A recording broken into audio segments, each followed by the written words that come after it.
Hey everybody, welcome back to Good Stories. I'm Josh Haynes and this is Oscar Mendoza, and we know that you already know what this is, so we're going to jump into some good stories for you on this October/Halloween month. I am going to make a little bit of a scene here before we move on. This is Cornelius, according to Oscar. Yeah, Cornelius Bones, actually. Cornelius Bones, yeah. Very nice, very nice. Hard-working accountant. Yes, very much so. This is what happens when you work for Andrew Cox.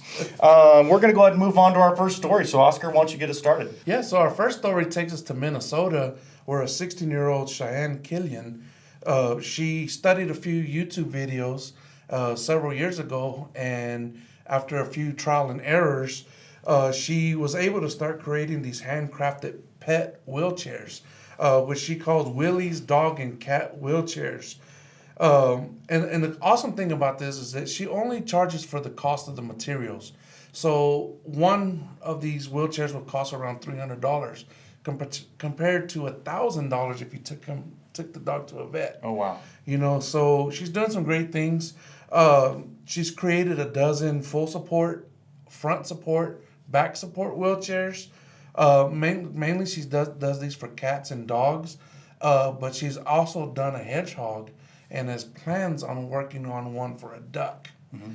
You know, which is pretty awesome. She's expanded to animal shelters, and her most recent dog that she created a wheelchair for was a dog that actually came from Saudi Arabia. Oh, wow. Belonged to the organization that brought the dog over was a company called Home for Life Animal Sanctuary, and they specialize in providing homes for dogs that would be considered unadoptable. Mm. And so, you know, the fact that the 16-year-old is doing some amazing things. Yeah, and I think every now and then we have to take a step back and realize that, like, even kids, especially kids sometimes, can teach us what it actually means to be human and how to take care of people, how to take care of dogs, clearly, and do something valuable with their lives. Exactly. That's absolutely correct. Yeah. I want to take us to California, actually, an amazing graduation story that happened just a few weeks ago, where 25 incarcerated students from the California State Prison in Los Angeles County celebrated after earning their bachelor's degrees from the California State University. This program is called the Cal State Prison BA Graduation Initiative. And the professors from Cal State who are a part of this actually go to the prisons and physically teach the courses. Cameron Aferi, one of the professors, spoke about watching his students graduate recently. And he talked about just sitting there and crying as he sees these men and these women, just this amazing, feat that they've accomplished, and even seeing in them a new humanity almost, a new outlook and a hopefulness in their eyes. Alan Burnett, who was one of the graduates recently, he said, "The public should know our education isn't a free pass to wipe our slates clean. It's an acknowledgement that we have to change our lives and to be accountable, and education allows us to do that." Sure. To this date, 37 incarcerated students have graduated and earned their degrees. 12 of those students have had their sentences commuted and have been released. 5 of those students have actually re-enrolled at Cal State and are earning master's degrees. That's awesome. Yeah, very cool, very cool. Since we're in the spirit of Halloween, this one is called the Spooky Yard. So basically in Abingdon, Virginia, Mandy Tweed is on her 3rd year of decorating the outside of her house. She says that she wants to do it better and better every year. Her neighbors really enjoy it. You know, they say she's a little crazy, but, you know, they enjoy it. She designs it, and her fiance, Jason, makes the thing come to life, you know, and it takes about 3 weeks for them to do this. And this year they wanted to do a mission to give back. And so she joined a Facebook group called Skeletons for St. Jude, which the group actually originally was trying to raise $10,000. As of this morning, they're about $700 away from raising $30,000. Oh my goodness! You know, which is pretty amazing. And what's also awesome is as I'm looking through the site or through the Facebook site, there's 150 homes that are participating in this event throughout the country. which is pretty amazing. And, Very cool. You got to do it for the kids. Yeah, absolutely. And it's fun to just kind of get into the spirit of things. Clearly, we've gotten into the spirit of things a little bit. Absolutely. So yeah, let me give you my next story. This one actually comes from Missouri, from the South Central Correctional Center. They've taken up this mantle for blessing foster children.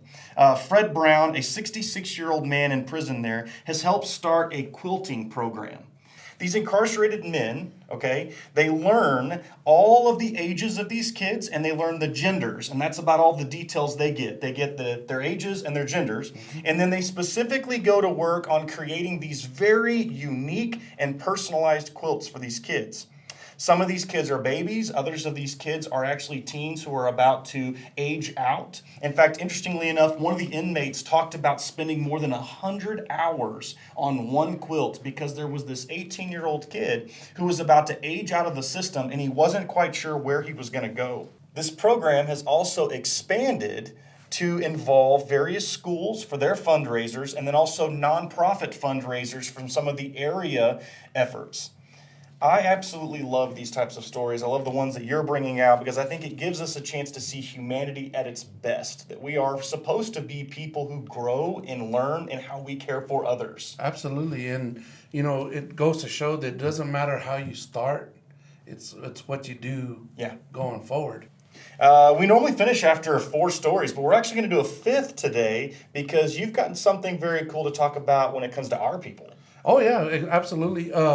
So this last week, we actually got to go to a chili cook-off, and we had some Madera folks and Quex folks that participated in this chili cook-off, and I'm proud to announce that Lisa McDonald's team, the Madera Chili Chicks, they actually took first place in the People's Choice Awards.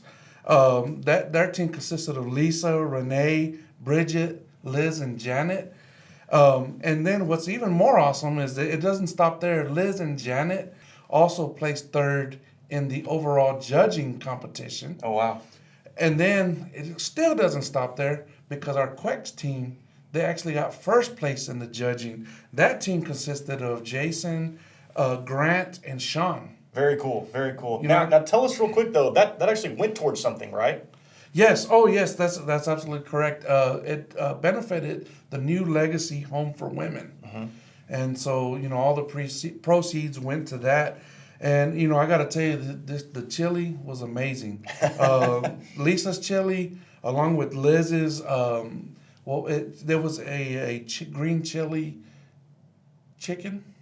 It was just absolutely delicious, just the soup itself. Yeah, very nice, fantastic. Very nice.